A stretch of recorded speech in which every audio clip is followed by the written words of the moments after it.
Assalamualaikum warahmatullahi wabarakatuh. Perkenalkan, nama saya Herliana Jaya Isnaningrum. Saya dari Prodi D3 Administrasi Bisnis Politeknik Negeri Madiun. Di sini saya akan mempresentasikan makalah yang bertema tentang COVID-19 sebagai tugas UAS Lisan Bahasa Indonesia yang diampu oleh dosen Ibu Yani Isnai. Virus corona merupakan salah satu keluarga coronavirus SARS-CoV-2 yang menyentak dunia. Dideteksi pertama kali di Cina pada 2019, virus penyebab coronavirus disease atau COVID-19 ini telah menyebar hingga seluruh penjuru dunia, termasuk Indonesia, dan menjadi pandemi global. Lalu apa yang dilakukan pemerintah Indonesia? Beberapa upaya pemerintah dalam menangani COVID-19 adalah dengan melakukan pengecekan suhu pada setiap tempat umum, menghimbau masyarakat untuk tetap di rumah, bekerja dan juga belajar dari rumah. Kemudian membuat kebijakan physical distancing, membangun rumah sakit darurat khusus COVID-19 di Wisma Atlet Kemayoran dan juga di Batam, mendatangkan obat Avigan dan juga kloroquine, dan melakukan pemeriksaan cepat untuk melihat suatu infeksi di tubuh dengan rapid test. Namun, cara ini dikritik sejumlah kalangan. Pertama, karena langkah rapid test ini dinilai terlambat.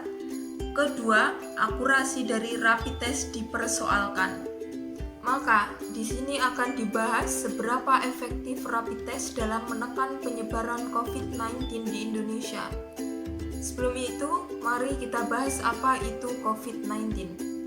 Penyakit COVID-19 adalah penyakit menular yang disebabkan oleh sindrom pernapasan akut coronavirus 2. Penyakit ini pertama kali diidentifikasi pada Desember 2019 di Wuhan, ibu kota provinsi Hubei, Cina, dan sejak itu menyebar secara global, mengakibatkan pandemi coronavirus yang sedang berlangsung.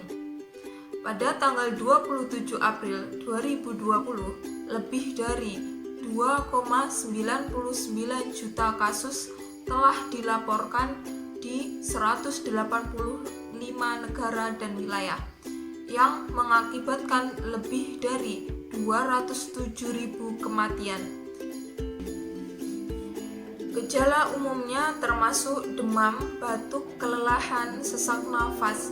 Gejala yang lebih mengkhawatirkan adalah kesulitan bernafas, nyeri dada yang menetap, kebingungan, sulit bangun, dan kulit kebiru-biruan. Waktu dari paparan hingga timbulnya gejala biasanya sekitar 5 hari, tetapi dapat berkisar dari 2 hingga 14 hari. Rapid test adalah metode screening awal untuk mendeteksi antibodi. Bila antibodi ini terdeteksi dalam tubuh seseorang, artinya tubuh orang tersebut pernah terpapar atau dimasuki oleh virus corona.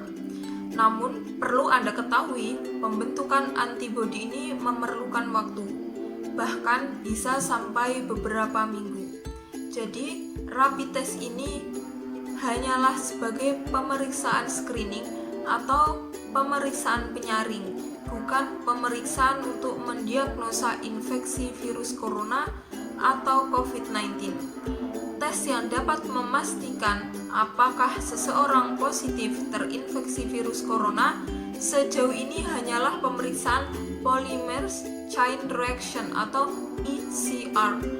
Pemeriksaan ini bisa mendeteksi langsung keberadaan virus corona, bukan melalui ada tidaknya antibodi terhadap virus ini.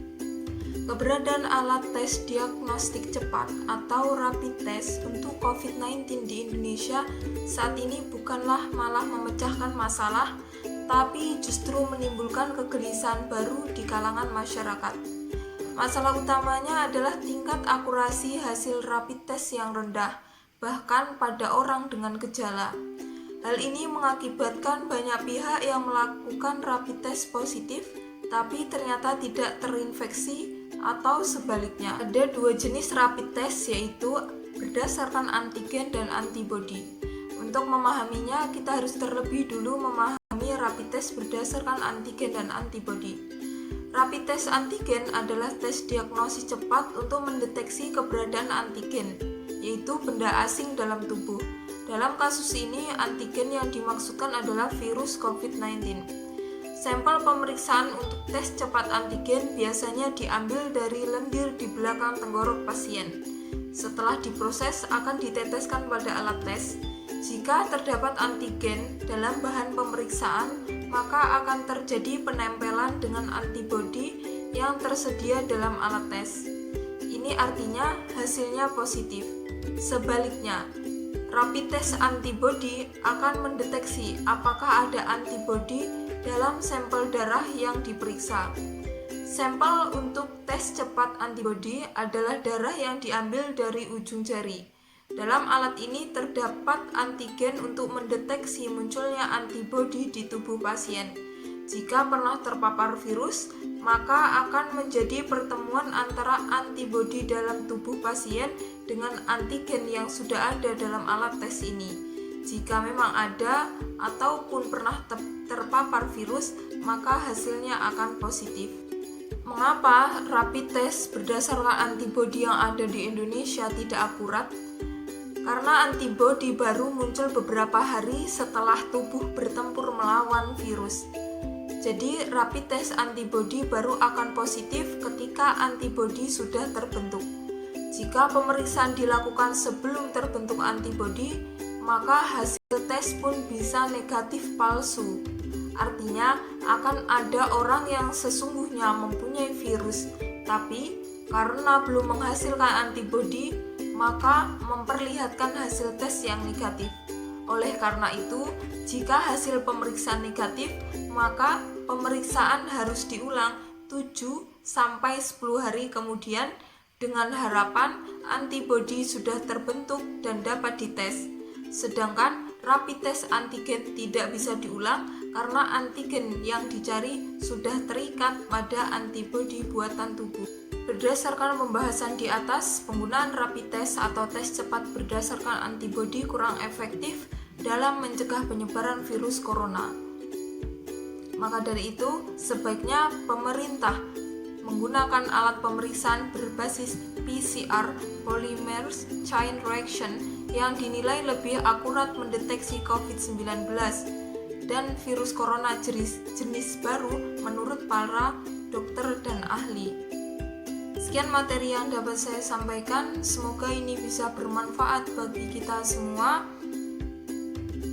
Semoga pandemi corona ini segera berakhir dari Indonesia, sehingga kita bisa beraktivitas dengan normal.